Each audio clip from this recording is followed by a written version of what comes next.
अपनों से ही दूर कर देते हैं ताकि जब वो फिर से मिले तो उनका रिश्ता और भी मजबूत हो जाए। हम अपने घर जरूर जाएंगे, बस कुछ दिनों के बाद,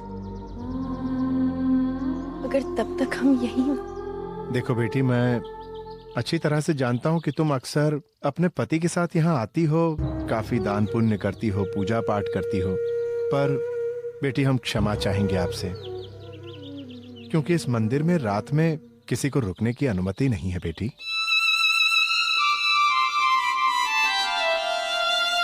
ठीक है। सुनो बेटी,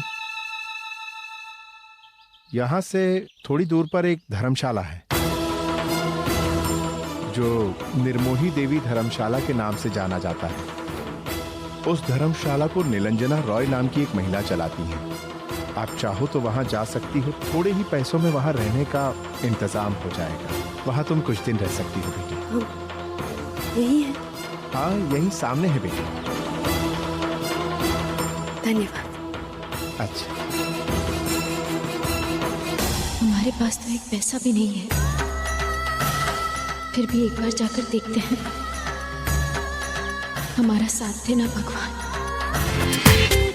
पूरा एपिसोड देखिए ZEE5 पर। प्रियंका भाभी ने इतनी बड़ी साजिश रची। हम तो ये सोच के डर रहे हैं कि कहीं वो आभा की हम शक्ल सबके साथ स्वर्ण भवन में रहना शुरू कर देती तो न जाने हम सबको और कितनी तकलीफें उठानी पड़ती। पिताजी,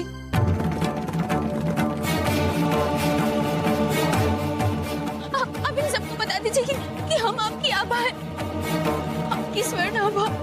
आपको तो हम पर विश्वास है ना?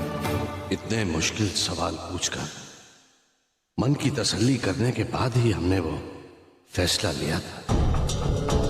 फिर ऐसा क्यों लग रहा है हमें जैसे उस लड़की की आंखों में भी सच्चाई थी?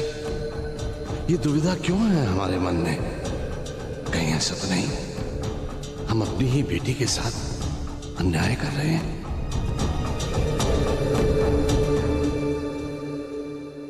ठाकुर साहब, तो भगवान की दया से सब कुछ ठीक हो गया है, फिर आप किस चिंता में डूबे हुए?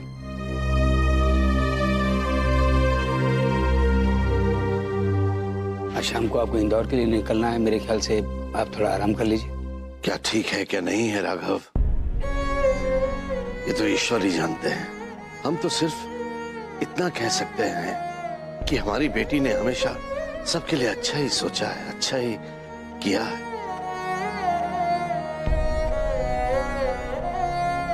ऐसी बेटी की जगह कोई ओछा लालची कैसे ले सकता है राघव?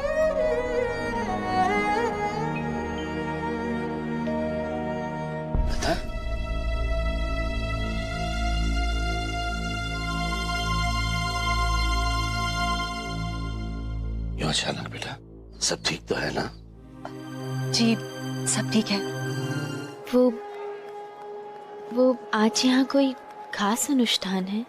हाँ, नीलांजना देवी हर साल आज ही के दिन दुर्गा माँ की पूजा करवाती हैं अपनी दादी सास निर्मोही देवी के नाम पर, और उनके ही नाम पर ये धर्मशाला भी बनवाई है उन्होंने। आज उनका जन्मदिन है ना? तो हर साल जन्मदिन के दिन इतनी बड़ी पूजा होती है? हाँ, उनके धर्म कर्म के कारण तो उनके परिवार में इतनी समृद्धि है, वरना तो भगवान का नाम भी न लेने वाले पति के घर में इतनी खुशहाली। ये सब नीलांजना के कारण ही तो है। इस बार तो उन्होंने मन्नत भी मांगी है। हे देवी माँ, जिस औरत ने हम सब के लिए इतना कुछ किया है, उसकी झोली खुशियों से भर दे, उसकी मन्नत पूरी कर दे। दरअसल हमें एक कमरा चाहिए था। हाँ, क्यों नहीं। हमारे यहाँ बस नाम मात्र के लिए किराया लेते हैं, वो भी ये धर्मशाला की देखरेख के लिए।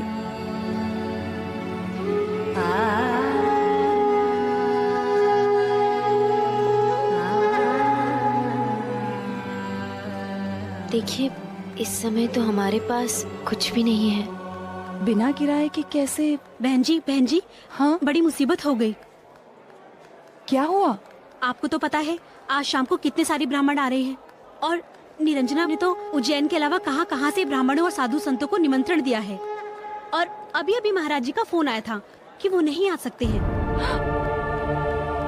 इतना बड़ा अनुष्ठान है, इतने बड़े बड़े पंडित संत आ रहे हैं और इतने कम समय में इतने साधु संतों के लिए भोजन कौन बनाएगा? मुझे भी समझ में नहीं आ रहा है, मैं भी यही सोच रही हूँ। अगर आप बुरा न माने तो हम बना दें। अब पर बड़े बड़े संत महात्मा आ रहे हैं और उनके लिए ब्राह्मण महाराज ही हर साल भोजन बनाते हैं। माफ कीजिए, लेकिन धार्मिक अनुष्ठान जात पात को छोड़ श्रद्धा और भाव से किया जाए तो ज्यादा मायने रखता है।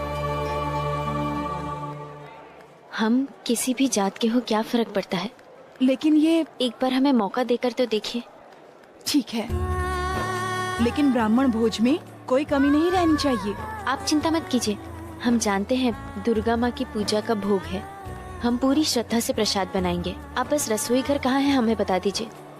ठीक है, लेकिन पहले स्नान करके कपड़े बदल लीजिए। अभी के लिए वो भले ही चली गई हो आभा, लेकिन तुम अपना ध्यान रखना। और पापनी का भी पता नहीं किन इरादों से आई थी और वो आगे जाके क्या क्या करने वाली है। तुम्हारे और करण के रिश्ते में पहले से ही बहुत उतार चढ़ाव आ चुके हैं।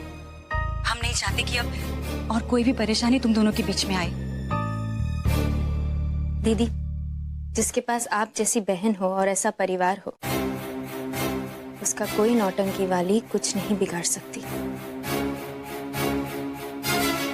भले ही उसका चेहरा हमसे मिलता हो, पर हम उसे हमारे और करण के बीच नहीं आने देंगे।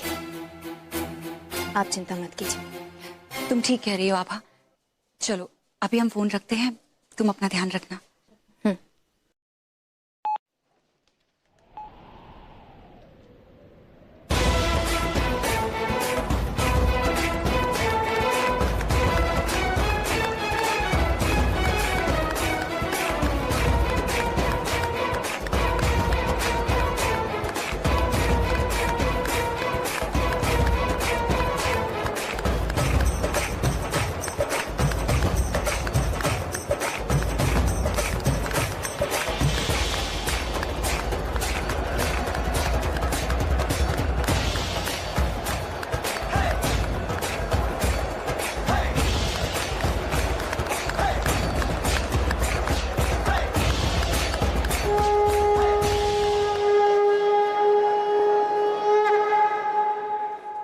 माँ दुर्गा, आपने तो हमेशा हमारे मन की सुनी है, पर क्या करूं, ये मन कभी खुश नहीं होता। फिर से आपके सामने खड़ी हूँ झोली फैलाए। हमारी मुराद पूरी कर दो माँ, बस हमें और कुछ नहीं चाहिए। जय दुर्गा माँ। आपका नाम आभा है? आपको कैसे पता? वो बाहर गेट पर आपके लिए कोई चिट्ठी छोड़कर गए हैं। आप यहाँ नई हो ना, इसलिए मैंने सोचा आप ही आभा हो। धन्यवाद।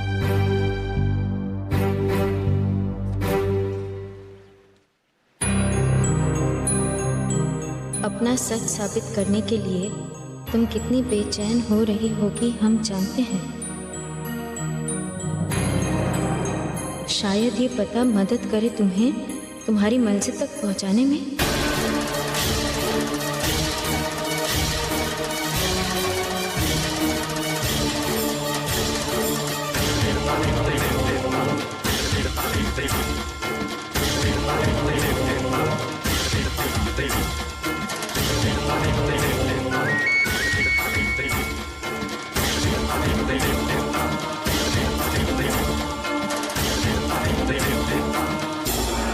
ये कौन हो सकता है जो हमारी हालत और सच्चाई इस कदर जानता है? जमुना बाई बस्ती, इस पते पर क्या मिलेगा हमें? पूरा एपिसोड देखिए ZEE5 पर।